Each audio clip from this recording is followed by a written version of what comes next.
साथियों, एक बार पुनः स्वागत है आज के इस वीडियो में। आज हम बात करने वाले हैं एनसीईआरटी की पाठ्यपुस्तक कक्षा 5 विषय हिंदी के चैप्टर संख्या 12 गुरु और चेला, जिसके पाठ्यपुस्तक में जो प्रश्न पूछे गए हैं उनका आज के इस वीडियो में हम सॉल्यूशन करने वाले हैं। समय को ज़्यादा व्यर्थ न करते हुए चलिए शुरू करते हैं।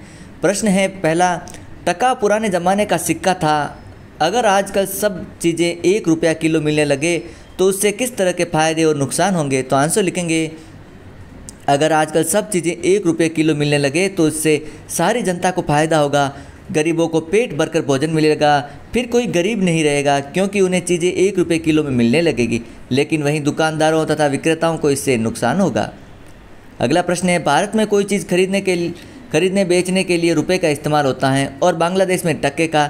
रुपया और टका क्रमशः भारत और बांग्लादेश की मुद्राएँ हैं। नीचे लिखे देशों की मुद्राएँ कौन कौन सी हैं? जैसे सऊदी अरब, जापान, फ्रांस, इटली और इंग्लैंड। तो आंसर लिखेंगे, सऊदी अरब की है मुद्रा दिनार, जापान की है येन, फ्रांस की है यूरो, इटली की है यूरो और इंग्लैंड की है पौंड स्टर्लिंग। अगला है कविता की कहानी। प्रश्न है, इस कविता की कहानी अपने शब्दों में लिखिए। तो इस कहानी को हम इस प्रकार लिखेंगे, एक बार एक गुरु और चेला दोनों एक नगरी में घूमने जाते हैं। वे दोनों सबसे उस नगरी का नाम पूछते हैं। उन्हें एक ग्वालिन से पता चलता है कि इस नगरी का नाम अंधेर नगरी है और यहाँ का राजा निरा मूर्ख है।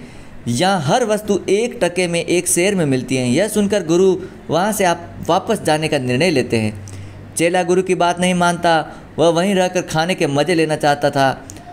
गुरु चेले को छोड़कर चला जाता है। एक दिन बारिश के कारण दीवार गिर जाती है। उसके लिए बारी बारी से कारीगर, मशक वाला, मंत्री सभी को दोषी ठहराया जाता है।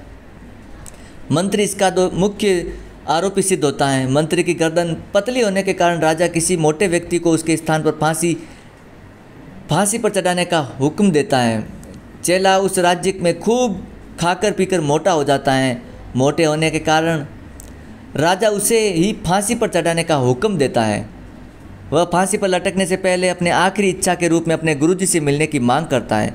गुरु को बुला लिया जाता है। गुरुजी के आते ही सब बात समझ जाते हैं। वह चेले को कान में कहकर सारी बात समझा देता है। इसके बाद दोनों आपस में जिद करने लगते हैं कि वे पहले फांसी पर चढ़ेंगे।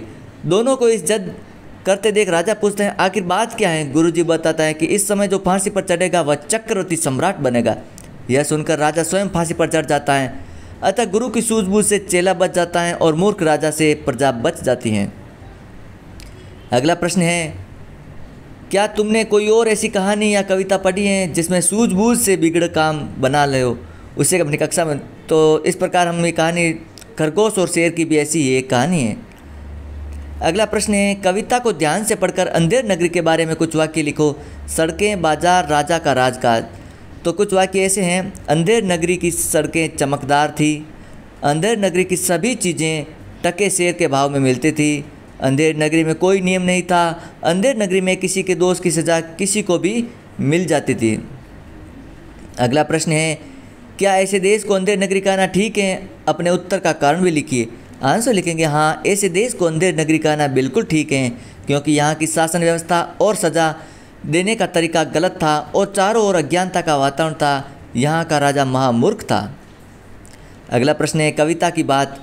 प्रश्न 1 है, प्रजा खुश हुई जब मेरा मूर्ख राजा। प्रश्न है, अंधेर नगरी की प्रजा राजा के मरने पर खुश क्यों हुई? क्योंकि वहाँ का राजा निरा मूर्ख था। उस राजा की राज प्रणाली बिल्कुल ही ठीक नहीं थी। अगला प्रश्न है, यदि वे राजा से परेशान थे तो उन्होंने उसे खुद क्यों नहीं हटाया? आपस में चर्चा करो। प्रजा ने राजा को खुद इसलिए नहीं हटाया क्योंकि उस समय राजा ही राज्य का मुखिया होता था तथा उसी का हुक्म चलता था। अगला प्रश्न है, गुरुजी ने क्या बात कही थी? तो आंसर है, गुरुजी ने कहा था कि यह मुहूर्त फांसी पर चढ़ने के लिए शुभ है। अगला प्रश्न है, राजा यह बात सुनकर फांसी पर लटक गया। तुम्हारे विचार से गुरुजी ने जो बात कही वह सच थी। राजा मूर्ख था इसलिए गुरुजी की बात को सच मान लिया। अगला प्रश्न है, गुरुजी ने यह बात कहकर सही किया या गलत? आपस में चर्चा कीजिए। आंसर लिखेंगे, गुरुजी ने यह बात कहकर सही किया क्योंकि इस झूठ से उन्होंने अपने बेगुनाह चेले की जान बचाई थी। क्या होता यदि? प्रश्न है, मंत्री की गर्दन फंदे के बराबर की होती। यदि मंत्री की गर्दन फंदे के बराबर की होती तो उसे फांसी पर चढ़ा दिया जाता। अगला प्रश्न है, राजा गुरुजी की बातों में न आता तो यदि राजा गुरुजी की बातों में न आता तो चेले को फांसी पर चढ़ा दिया जाता। अगला प्रश्न है, अगर संतरी कहता है कि दीवार इसलिए गिरी क्योंकि पोली थी तो महाराज किस किस को बुलाते, आगे क्या होता? अगर संतरी कहता कि दीवार पोली होने से गिरी थी तो महाराज दीवार बनाने वाले में जितने लोगों ने काम किया था उन सबको बुलाते, जैसे कारीगर, मिस्त्री, मस्क वाला और मंत्री, सभी को राजा फांसी पर चढ़वा देते। शब्दों की छानबीन। प्रश्न है, नीचे लिखे वाक्य पढ़ो, जिन शब्दों से के नीचे रेखा लिखी है उन्हें आजकल कैसे लिखते हैं यह भी बताइए। तो सीधा आंसर बोल देते हैं, जैसे क्षण क्षण, क्षण आजकल इस शब्द को क्षण लिखते हैं। भग भाग, भग आजकल इस शब्द को भाग रही लिखते हैं। घनी कहरी, घनी आजकल इस शब्द को मजबूत कहते हैं। बिरानी पराई, बिरानी आजकल इस शब्द को पराई कहते हैं। मुहूर्त, मुहूर्त आजकल इस शब्द को मुहूर्त कहते हैं। इसी प्रकार अगला है, चमाचम थी सड़कें, इस पंक्ति में चमाचम शब्द आया है। नीचे लिखे शब्दों को पढ़ो और दिए गए वाक्यों से ये शब्द भरो, जैसे पटापट, चटाचक, फटाफट, चका चटाचट। आंसर लिखेंगे। उत्तर, आंधी के कारण पेड़ से पटापट फल गिर रहे हैं। हंसा अपना सारा काम फटाफट कर लेती हैं। आजकल रहमान ने चकाचक सारे लड्डू खा डाले। उस भुक्कड़ ने चटपट सारे लड्डू खा डाले। सारे बर्तन धुलकर झकाझक हो गए हैं।